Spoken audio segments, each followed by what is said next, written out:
Assalamualaikum warahmatullahi wabarakatuh. Bismillahirrahmanirrahim. Alhamdulillahirabbil alamin. Allahumma sholli ala sayyidina Muhammad wa ala ali sayyidina Muhammad. Anak-anakku yang kusayangi, kali ini kita bertemu lagi untuk belajar bersama-sama surah Ad-Duha. Kali ini kita akan belajar kandungan surah Ad-Duha. Masih ingat turunnya surat Ad-Duha? Ya, setelah sebuah masa di mana wahyu tidak segera turun. Namanya Fatratul Wahyi. Anak-anakku sekalian, mari kita awali dengan puji syukur kehadirat Allah Subhanahu wa Ta'ala dengan mengucap hamdalah, alhamdulillahirabbil alamin, karena kali ini kita masih diberi nikmat oleh Allah Subhanahu wa Ta'ala, nikmat kesehatan, nikmat keselamatan, dan nikmat umur serta nikmat iman di hati kita. Alhamdulillah. Mari kita bermohon kepada Allah agar hari-hari kita ke depannya, agar masa depan kita dibimbing Allah Subhanahu wa Ta'ala. Anak-anak, turunnya surat Ad-Duha ini adalah bentuk kasih sayang Allah, bentuk limpahan rahmat Allah, menghibur, menyenangkan, dan menenangkan hati Nabi kita, Nabi Muhammad Sallallahu Alaihi Wasallam. Rasulullah sebagai penerima risalah, beliau menerima wahyu dari Allah Subhanahu wa Ta'ala. Ketika wahyu turun, itu ibaratnya kita mendapatkan sesuatu dari orang yang kita sayangi. Nabi Muhammad SAW begitu cinta kepada Allah, sehingga ketika wahyu turun, sangat menyenangkan hati beliau, membahagiakan beliau, dan membuat beliau haru. Tapi ada satu masa di mana wahyu tidak turun-turun. Namanya Fatratul Wahyi. Rasulullah menunggu-nunggu tidak turun. Hal ini tentu saja membuat beliau sedih, gelisah, dan sakit. Nah, kondisi ini dimanfaatkan orang kafir untuk mengatakan sesuatu yang jelek terhadap Rasulullah Shallallahu Alaihi Wasallam. Karena mereka tidak suka, orang musyrik, orang kafir tidak suka kepada Rasulullah. Sehingga ketika ada sesuatu yang buruk, maka kesempatan mereka mengatakan hal itu sebagai keburukan Rasulullah Sallallahu. Ada sebuah hadis, kalian bisa melihat di buku kalian, halaman 11. Ang Jundubi yaqulustakan Nabiyyu sallallahu alaihi wasallam falam yakum lailatan aw lailataini fa'atatim ra'atun faqalat ya Muhammadu ma ara syaitonaka illa qad tarakaka fa'anzalallahu azza wa jalla Wadduha wal-laili idza saja ma wadda'aka rabbuka wa ma qala. Dari Jundub, dia berkata, Nabi Shallallahu Alaihi Wasallam menderita sakit hingga dia tetap berbaring di tempat tidurnya dan tidak bangun untuk sholat tahajud semalam atau 2 malam. Kemudian datang seorang wanita dan berkata, Wahai Muhammad, aku melihat setanmu telah pergi meninggalkanmu. Lalu Allah Subhanahu wa Ta'ala menurunkan surat Ad-Duha ayat 1-3 tersebut. Demi waktu duha, ketika matahari naik sepenggalah, dan demi malam apabila telah sunyi, Tuhanmu tidak meninggalkan engkau Muhammad dan tidak pula membencimu. Ini adalah hadis riwayat Ahmad nomor 1850. Ayat 1, ayat 2, ayat 3, mari kita ingat. A'udzu billahi minasyaitonir rajim. Bismillahirrahmanirrahim. Wadduha, demi waktu duha atau ketika matahari naik sepenggalah. Di sini ada kata wa yang biasanya berarti dan, tapi ketika wa bersambung dengan waktu duha, maka wa di sini berarti demi atau sebuah sumpah. Anak-anak, kalau yang bersumpah punisa, boleh kalian nggak percaya. Kalau yang bersumpah teman, bisa jadi bohong. Tapi ini yang bersumpah Allah, wadduha, demi waktu duha. Allah itu sebenarnya nggak perlu bersumpah. Kita harus tetap percaya. Tapi ini Allah bersumpah. Nah, kita harus lebih percaya lagi. Waktu duha itu memang waktu yang menyenangkan. Matahari sinarnya enak dirasakan badan, aktivitas pagi dimulai enak, dan ayat 1 ini bisa berarti adalah sesuatu yang menyenangkan. Walaili idza saja, ini juga sumpah Allah. Demi malam apabila telah sunyi. Lail, malam. Ditambah idza saja apabila telah sunyi. Ini juga bisa berarti kondisi sulit atau kondisi sedih. Ma wadda'aka rabbuka wa ma qala. Tuhanmu tidak meninggalkan engkau Muhammad dan tidak pula membencimu. Ayat 1, 2, 3 ini penentram hati Rasulullah. Janji Allah tidak akan meninggalkan Nabi Muhammad, tidak akan membenci Nabi Muhammad dalam keadaan beliau senang maupun dalam keadaan sulit. Anak-anak, Ad-Duha ini menggembirakan dan menyejukkan hati beliau. Hingga ketika surat ini turun, beliau mengucapkan takbir. Setelah Ad-Duha turun, surat-surat lain turun, Rasulullah juga bertakbir.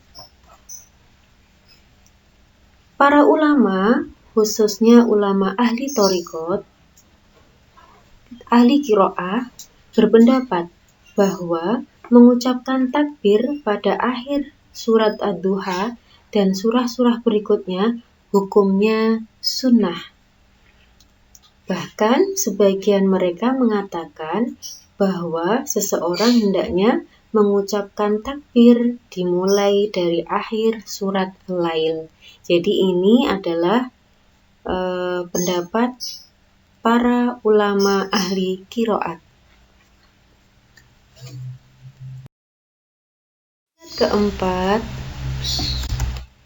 walal akhiratu khairul laka minal ula, dan sungguh yang kemudian itu lebih baik bagimu dari yang permulaan. Anak-anak, yang kemudian itu adalah akhirat, yang permulaan ini adalah dunia.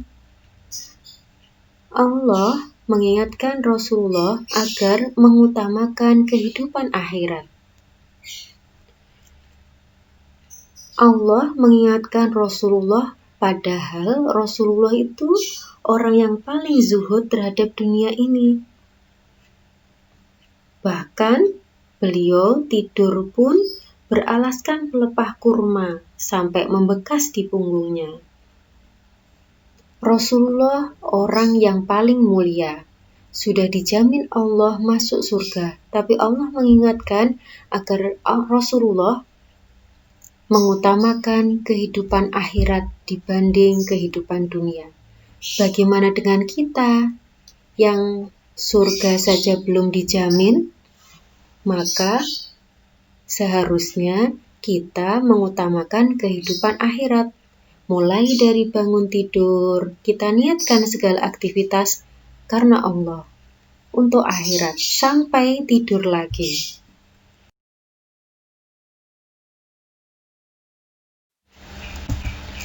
Wala sawfa yu'tika rabbuka fatarudha. Dan sungguh kelak Tuhanmu pasti memberikan karunia-Nya kepadamu sehingga engkau menjadi puas. Anak-anak, Rasulullah Shallallahu Alaihi Wasallam dijanjikan karunia yang besar oleh Allah. Beliau diberikan hak untuk memberi syafaat kepada umatnya. Ini tidak pernah diberikan kepada para nabi dan rasul yang lain. Istimewa ya. Dalam suatu riwayat dijelaskan bahwa Nabi Muhammad Shallallahu Alaihi Wasallam diperlihatkan gudang perhiasan yang terbuka untuk umatnya sepeninggal beliau. Hal itu menjadikan beliau puas. Kenikmatan yang lain adalah berupa kehidupan surga yang serba sempurna. Allah Subhanahu wa Ta'ala akan memberikan banyak kemuliaan. Di antaranya berupa sungai Al-Kautsar. Pada sungai itu terdapat kubah yang terbuat dari mutiara dan tanahnya adalah kasturi. Alam yajidka yatiman fa'awa. Bukankah dia mendapatimu sebagai seorang yatim, lalu dia melindungimu? Allah mengingatkan Rasulullah bahwa dulu Nabi Muhammad lahir dalam keadaan yatim. Ayahnya sudah meninggal duluan sebelum Rasulullah lahir. Kemudian Allah melindunginya, melembutkan hati banyak orang sehingga membuat mereka iba dan mau merawat Rasulullah. Masa kecil beliau yang selalu berpindah-pindah asuhan hingga menjadi mulia, dengan diangkat Allah Subhanahu wa Ta'ala menjadi seorang rasul. Hingga diangkat menjadi seorang rasul. Beliau dibesarkan dalam lingkungan jahiliyah dengan akidah dan pandangan hidup yang jauh dari petunjuk Allah Subhanahu wa Ta'ala. Lalu Allah memberikan petunjuk dengan wahyu yang diturunkan kepada beliau. Beliau dilindungi Allah dari segala gangguan dan ancaman kaum kafir Quraisy. Hal ini semua bertujuan agar hati beliau dapat mengenang kembali perhatian, rahmat, dan kasih sayang Allah Subhanahu wa Ta'ala. Ayat ketujuh. Wa wajadaka dhallan fahada. Dan dia mendapatimu sebagai seorang yang bingung, lalu dia memberikan petunjuk. Dulu Nabi Muhammad tidak tahu siapa Tuhan, apa itu iman. Lalu Allah memberikan wahyu, Al-Quran sebagai penerang, hingga akhirnya wahyu itu menjadi petunjuk bagi beliau menuju keimanan kepada Allah Subhanahu wa Ta'ala. Wa wajadaka 'ailan fa'aghna. Dan dia mendapatimu sebagai seorang yang kekurangan, lalu dia memberikan kecukupan. Kondisi Nabi Muhammad SAW sebelumnya kekurangan atau miskin. Kemudian Allah memberikan kecukupan sehingga beliau tidak bergantung kepada selain Allah. Salah satu bentuk kecukupan yang diberikan Allah Subhanahu wa Ta'ala kepada beliau adalah dengan usahanya dan harta istrinya. Istrinya adalah Khadijah radhiyallahu anha. Bahkan beliau mendapat 2 makom kedudukan dari Allah, yaitu sebagai orang yang sabar dan pandai bersyukur. Ayat 9, 10, dan 11. Fa'ammal yatima fala taqhar. Maka terhadap anak yatim janganlah engkau berlaku sewenang-wenang.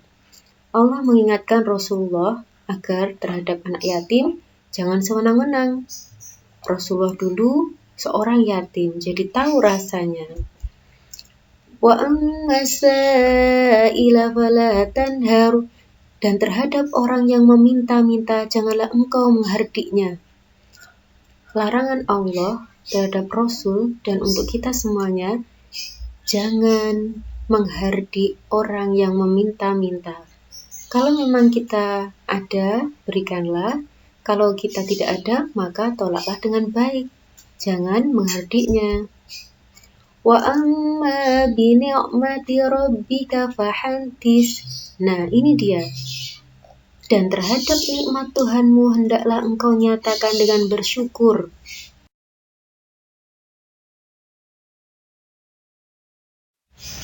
Ad-Duha ini beruntun turunnya. Setelah masa kekosongan wahyu, turun Ad-Duha dan kemudian surat Al-Insyirah.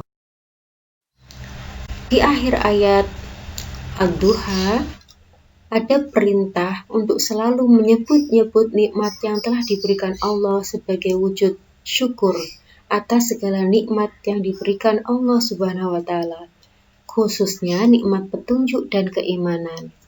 Kalian di rumah sehat semua? Alhamdulillah. Jika sehat itu nikmat. Kalian di rumah bisa makan? Bisa. Syukurilah. Berarti kalian diberi nikmat makan dari Allah. Kalian di rumah semuanya pakai baju atau tidak punya baju? Kalau pakai baju, punya baju, itu nikmat dari Allah. Syukurilah semua nikmat dari Allah. Khususnya nikmat petunjuk dan keimanan. Semoga kita ditetapkan Allah dalam iman kita, dalam Islam kita. Ada doa Nabi Muhammad SAW. Ada di buku kalian, halaman 14. Waj'alna syakirina li ni'matika muthnina biha wa qabiliha wa atimmaha alaina. Dan jadikanlah kami ke dalam orang-orang yang bersyukur atas nikmat-Mu, memuji, menerimanya, dan sempurnakanlah nikmat tersebut untuk kami. Hadis riwayat Abu Dawud dari Abdullah.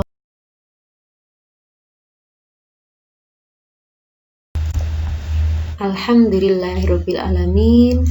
Ini tadi bahasan kita. Maaf bila ada kekurangan. Wassalamualaikum warahmatullahi wabarakatuh.